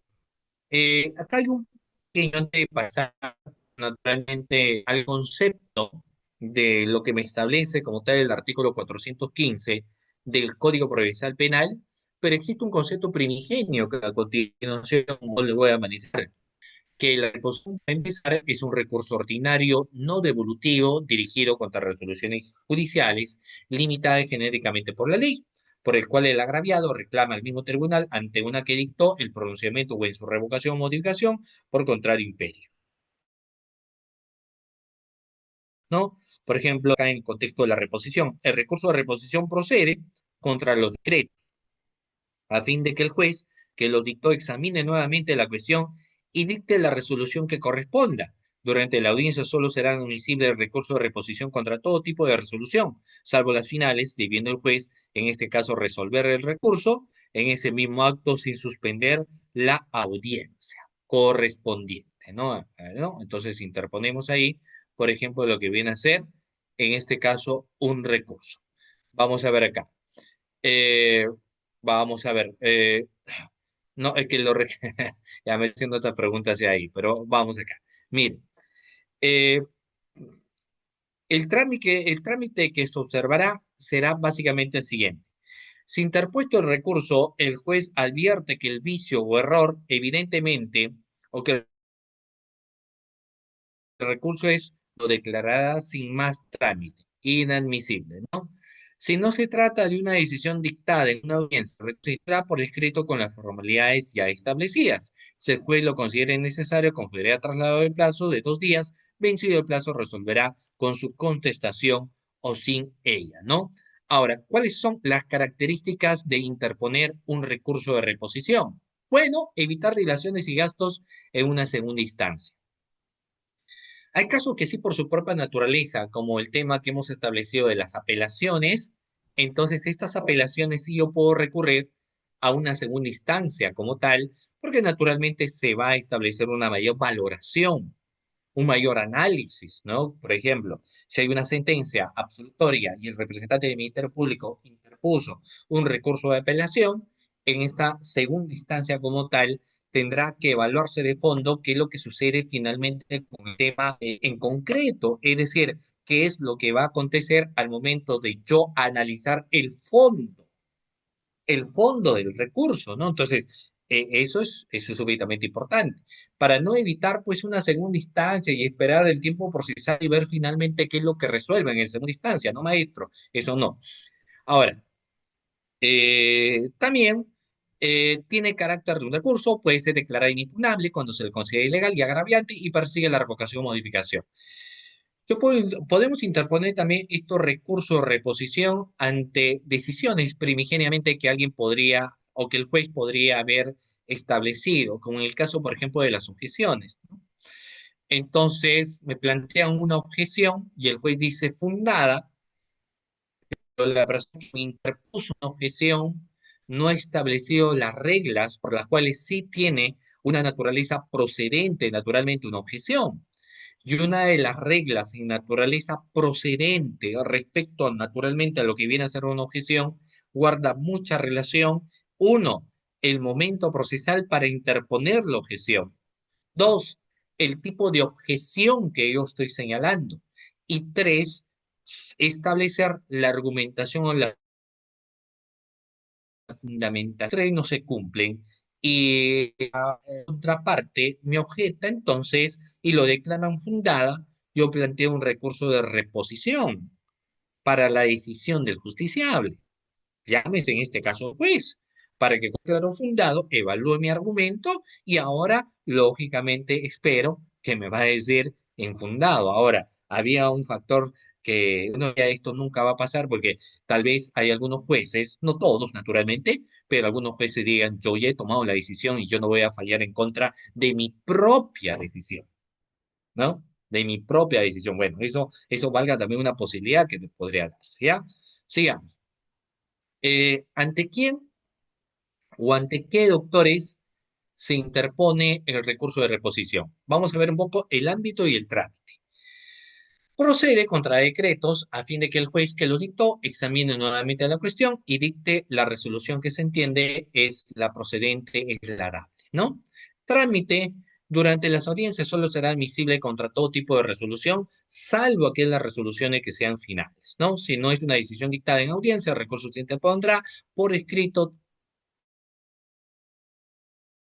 dentro de la procesal oportuno, que en este caso vienen a ser 2 días, ¿no? Vencido el plazo, resolverá con su contestación o sin ella el auto que resuelva la reposición o impugnación. ¿Correcto? Muy bien. Eh, ya después de establecer este tema del recurso de reposición, ingresamos técnicamente, doctores, a la apelación. Vamos a ver, ¿qué sucede en el caso concreto de la apelación? Acá lo vamos a señalar, doctores, ¿ah? ¿Qué sucede en el caso concreto de la apelación? Vamos por ello. Para empezar, eh, el recurso ordinario es un recurso ordinario, devolutivo, sin limitación de los motivos dirigidos contra las resoluciones de los jueces que expresamente estén declaradas apelables o causen por ahí un gravamen irreparable, por lo cual se reclama al tribunal de alzada su revocación, modificación o anulación correspondiente. Ya el artículo 416 del Código Procesal Penal me empieza estableciendo qué son, doctores, los recursos de apelación y contra quiénes finalmente se procede. Naturalmente va a proceder contra el recurso de apelación contra las famosas sentencias. Ya, luego los otros, pero vayamos un poquito a este análisis, doctores, de la sentencia. Cuando hablamos de la sentencia propiamente dicha, el juez emite esta resolución, emite la sentencia y cualquiera, en la sentencia se puede obtener, pues, doctores, cualquiera de los siguientes dos resultados. Por ejemplo, se puede obtener una sentencia condenatoria o contrario censo a la condena, se puede lograr una abso, o sea, claro, la sentencia puede ser condenatoria, pero la sentencia también puede ser absolu, absolutoria, ¿no? Condenatoria o absolutoria, eso lo sabemos. En el caso que la sentencia tenga que ser condenatoria, tendríamos que analizar qué estándar, ¿no? A nivel probatorio necesita el juez para emitir una sentencia de naturaleza, doctores, condenatoria. ¿Quién me dice cuál es el estándar a la cual tiene que llegar el juez para la emisión de una sentencia condenatoria? ¿Cuál es el estándar a nivel, doctores, de las cuestiones de prueba para decir yo a una persona lo sentencio como culpable, comisión de un delito?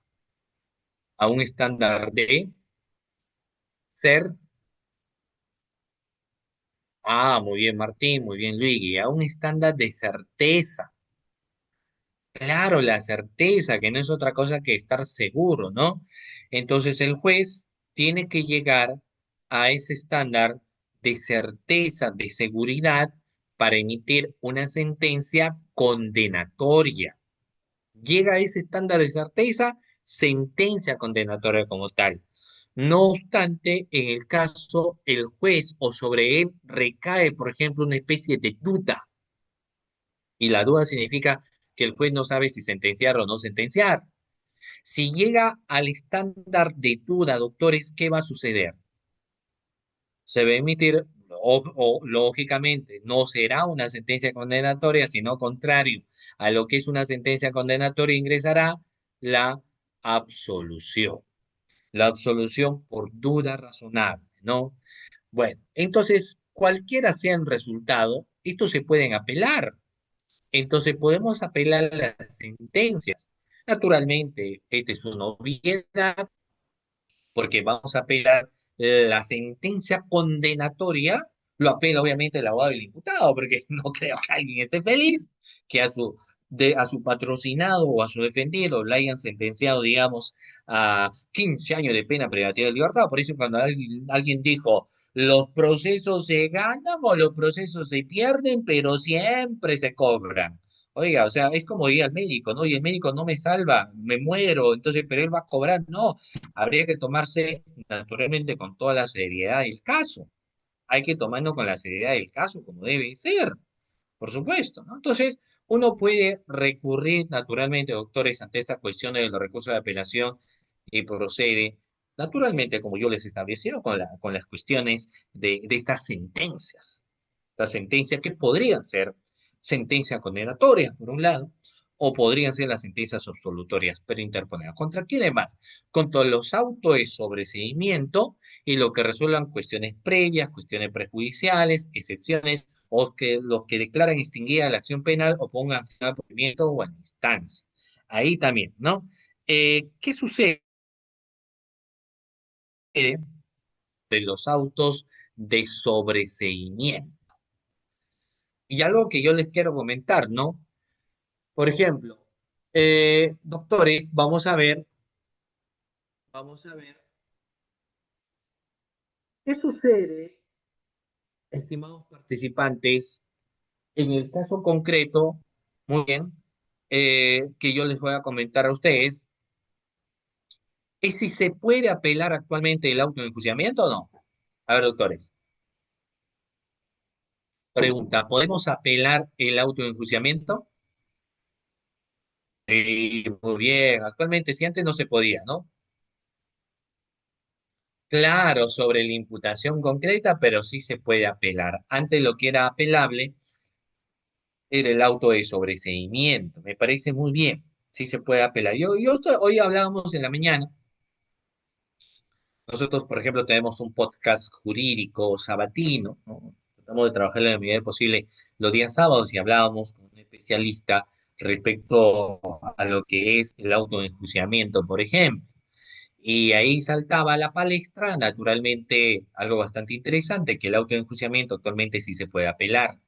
Hablamos de la apelación propiamente dicha, de lo que naturalmente viene a ser, doctor, es el auto de enjuiciamiento como tal, porque el auto de enjuiciamiento, doctor, sí se puede apelar. El auto de enjuiciamiento se va a apelar. Ojito, ojito con esto. Pero vayamos acá. El auto de sobreseimiento también se puede apelar. Hay que ver, ¿no? Porque, y esto guarda mucha consonancia, pues, doctores, con la propia naturaleza de la etapa intermedia.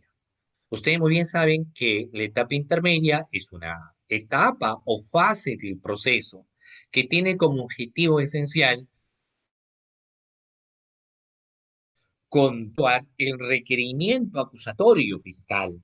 La acusación fiscal, maestro, tiene que pasar por una serie de controles. Estos controles serán el control formal, que es naturalmente la forma de la acusación en el contenido de los hechos que se están narrando, el nombre completo de la persona, la imputación que se les indica, ¿no? El control de forma de la acusación. Y el control sustancial guarda mucha relación con las cuestiones probatorias que se van a tener a bien de presentar. Entonces, naturalmente, si la acusación fiscal no cumple con las exigencias que naturalmente sí exige la etapa intermedia, entonces no nos quepa duda que la acusación fiscal no tendría que llegar a la etapa estelar del proceso como viene a ser, doctores, en este caso juicio oral, porque no cumple con dichas exigencias. Entonces, el auto que se tendría que emitir en esos casos es el auto de sobreseimiento, pero el representante del Ministerio Público ahí tiene todo el derecho, porque si considera, por ejemplo, que se ha emitido un auto de sobreseimiento y aquí también no se ha realizado un análisis importante o concreto de la acusación fiscal, por supuesto que sí, uno podría apelar y podría apelar el auto de sobreseimiento como tal. ¿De acuerdo, doctores? Se puede apelar el auto de sobreseimiento como tal, ¿ya? Los autos que resuelven la constitución de las partes y sobre la medida coercitiva o de cese de la prisión preventiva, ¿no? Ah, bueno, vamos a ver acá. Los autos, ¿qué más? Los autos que revoquen la condena condicional, la reserva del fallo condenatorio o la conversión de la pena también pueden ser sujetos a una apelación. Los autos que resuelven la construcción eh, constitución, perdón, de las partes y sobre las medidas coercitivas o de cesación de la prisión preventiva, los autos expresamente declarables que causa gravamen irreparable. Ahora, hablemos un poco de la apelación, pues, del auto de la prisión preventiva, ¿no? Porque la, la prisión preventiva, y esto ingresa, lógicamente, yo sé que es una obviedad, pero igual me atrevo a ustedes, doctores, a preguntarles si el auto de prisión preventiva se puede apelar o no se puede apelar el auto de prisión preventiva. ¿Qué consideran, doctores, en ese caso en concreto? ¿Se puede apelar o no se puede apelar el auto de prisión preventiva? Auto de prisión preventiva, ¿no? Por supuesto que sí. Y podríamos apelar el auto de prisión preventiva a favor de nuestros propios intereses, ¿no? Porque consideramos que esto puede ser así o contrario al censo de manera distinta también. Porque lo que va a suceder en ese caso en concreto es evaluar en primer lugar el requerimiento por parte del Ministerio Público y cuando el fiscal requiere una prisión preventiva, nosotros sabemos que la regla establece que necesariamente para, por lo menos para la perspectiva que en este caso tiene el fiscal, se tienen que cumplir, doctores, cuántos presupuestos para la prisión preventiva, para el requerimiento del Ministerio Público, cuántos presupuestos materiales.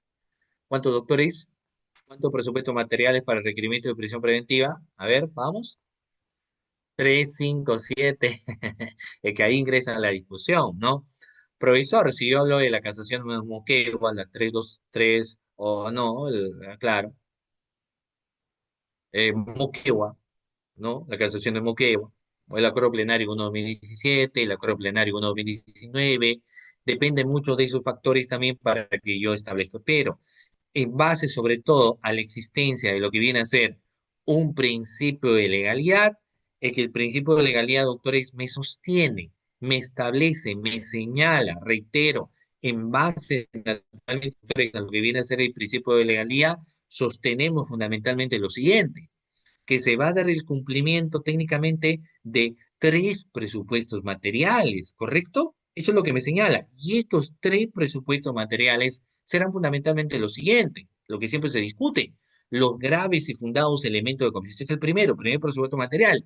Graves y fundados elementos de convicción, eso me sostiene, eso me señala, graves y fundados elementos de convicción, que vinculen a una persona como autora partícipe. Primer presupuesto material, debatido, discutido, analizado y demás.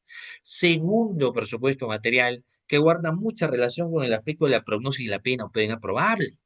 Hoy en día ya es establecido que el factor de la pena probable tiene que ser excedente a los 5 años.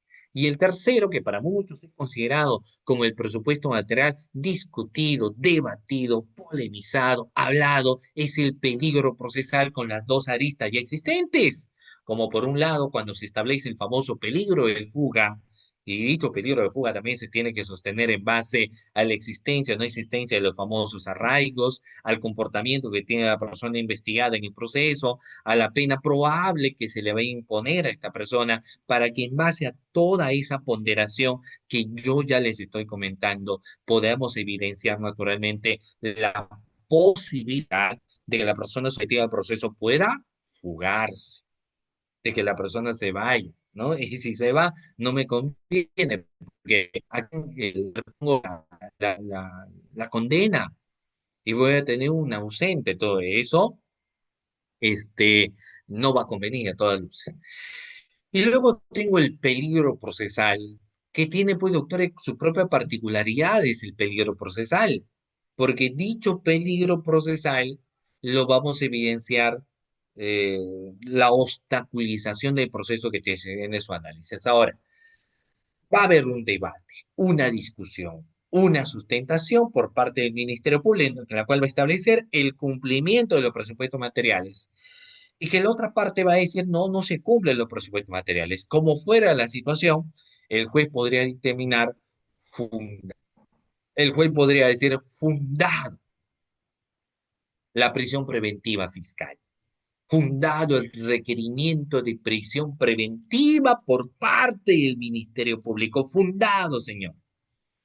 Yo no estoy de acuerdo, pues. Entonces, si no estoy de acuerdo, se va a plantear una, apelamos el auto de prisión preventiva. No estoy de acuerdo con esa prisión preventiva, apelamos a prisión preventiva. Pero eso es cuando lo declara fundado, porque contrario sensu a yo creer que lo ha declarado fundado, podría haberlo declarado infund, podría haberlo declarado también maestro infundado. Y yo no estoy de acuerdo con esa declaración de haberlo señalado infundado. Entonces, también plantearemos en ese caso en concreto un recurso de apelación. ¿Ya? Muy bien. ¿Correcto? Entonces, ahí en las cuestiones de la apelación. ¿Ya? Pero antes de pasar a lo de... Entonces, eso me dice que va a traer, bueno, ya hay un trámite distinto también, porque el 418 en todo caso me va estableciendo los efectos que va a tener un recurso de apelación. Y los efectos es que el recurso de apelación tendrá efecto suspensivo contra las sentencias y los autos de sobreseimiento. Y si se trata de una sentencia condenatoria que imponga una pena privativa de libertad efectiva, este extremo se ejecutará provisionalmente. Y en todo caso, el Tribunal Superior, en cualquier estado del procedimiento recursal, decidirá mediante auto inimputable, atendiendo a las circunstancias del caso, si la ejecución provisional de la sentencia debe suspenderse o no suspenderse como tal. Mención aparte, doctores, son el caso de la apelación de autos, como en el caso, por ejemplo, del auto de la prisión preventiva. Se recuerdan ustedes muy bien, donde me establece, ¿no? En este caso, eh, la respuesta que se tiene que dar en razón a los siete numerales que establece el artículo 420. Y existe un poco más acá. Pero, naturalmente, por temas de tiempo, nos vamos a ir ahora al recurso de casación. Eh, Vamos a ver, ¿qué sucede, doctores, con el recurso de casación? Para muchos no es considerado una instancia del proceso, para algunos sí es considerado una instancia del proceso, pero doctores, ¿qué sucede técnicamente con el recurso de casación? Vamos a sostener a continuación, maestro. Vamos. El recurso, pero primero quiero, estamos prácticamente a 10 minutos de terminar la sesión de clase, pero es importante tener su participación, doctores. Así que vamos con esto. Pregunta, mucha atención. ¿Qué es el recurso de casación? ¿Qué se entiende, doctores? ¿Qué vendrá a ser, pregunta para ustedes, el recurso de casación? Ah, muy bien, por ahí los doctores me dicen recurso extraordinario es otro medio para impugnar, muy bien, ¿no? ¿Qué más podríamos establecer o señalar? Recurso de casación obviamente hecho. Y muy bien, todo lo que han dicho, excelente, ¿ah? Pero naturalmente podemos establecer algunos panoramas más respecto a lo que es este recurso de casación. Vamos, ya, acá vamos a ver, dejo esto de acá,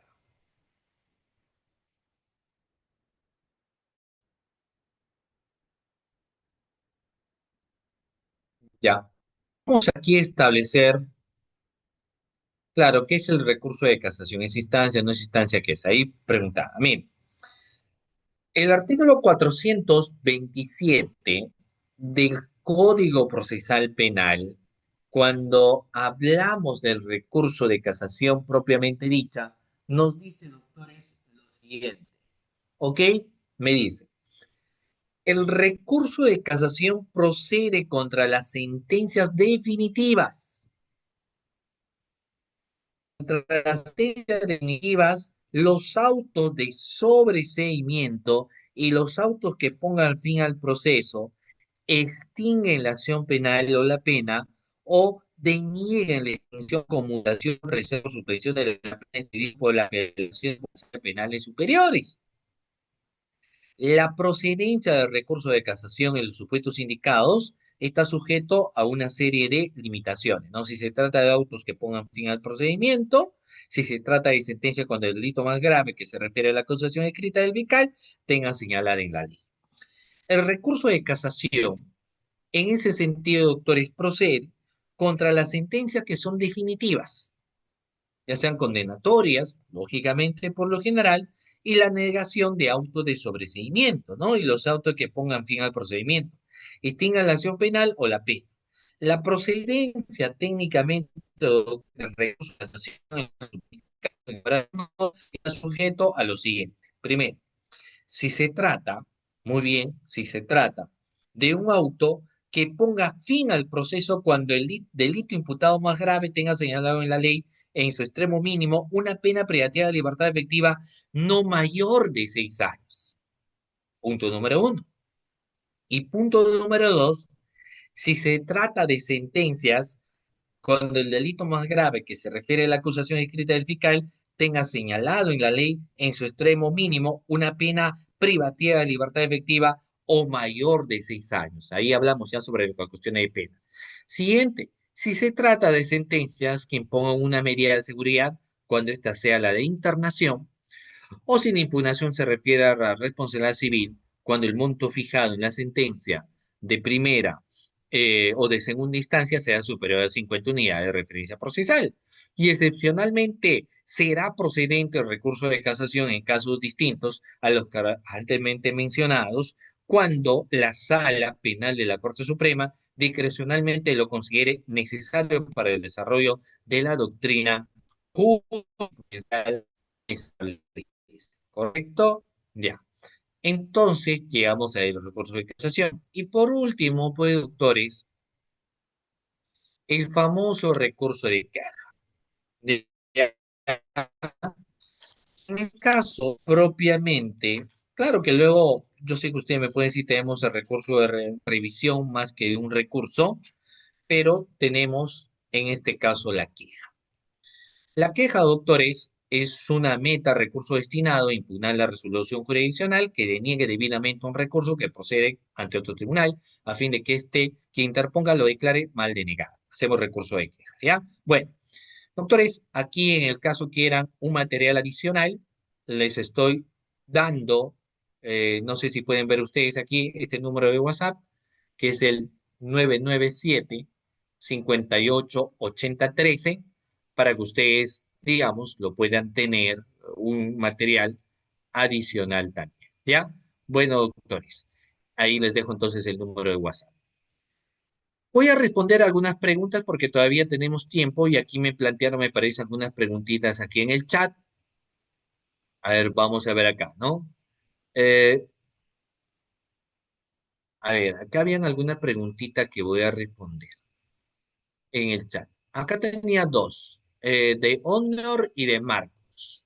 Honor me dice, o escribió el doctor Honor lo siguiente, ¿no? En el caso que el imputado fue sentenciado a 25 años por robo agravado y él ya lleva 8 años cumpliendo la sentencia, estudia y trabaja en el centro penitenciario. ¿Qué tipo de recursos? No, es que aquí ya está más que un tema de un recurso, porque los recursos se van a plantear cuando estamos en el desarrollo técnicamente del proceso. Entonces, nosotros estamos desarrollando el proceso, haciendo algún tipo de actividad, ¿no? Estamos en las etapas procesales, entonces recién en esos casos en concreto, nosotros nos recurrimos al recurso. Lo que ahora la vía que le va a corresponder es naturalmente recurrir a los beneficios penitenciarios. Y obviamente tenemos los beneficios penitenciarios que ya puede ejecutar, en este caso en concreto, bueno, tiene 8 años, podría estar establecido en los beneficios penitenciarios extramuros, como la liberación condicional, ¿no? La libertad anticipada, habría que evaluar el 2 por 1 en qué régimen está, pero eso es lo que finalmente podría ya recurrir, ya en efectos naturalmente de lo que viene a ser la conversión de la pena, conversión de la pena, del 2 por 1, ¿no? 2 días de, eh, digamos, de descuento por el trabajo o de educación. Acá el doctor Marco me dice lo siguiente: hecho el pedido de la parte agraviada y la negativa del fiscal de incorporar como tercero civilmente responsable a una entidad bancaria en el delito de falsedad de la firma de un parque, ¿qué recurso o acción se puede interponer en el estadio de la etapa de formalización e investigación preparatoria? Ahí, naturalmente, hay que ver el marco de la decisión y el fundamento legal que el fiscal naturalmente consignó.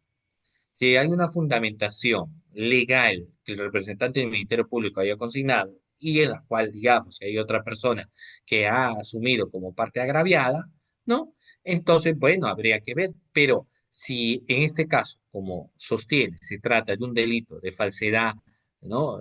Que se habría acontecido y aquí ingresa una entidad bancaria como perjudicado, puede recurrir. Si lo deniegan, bueno, aquí ingresa algo bastante interesante, como las reconsideraciones ante el mismo fiscal o la propia comunicación al juzgado, con una fundamentación, ¿no?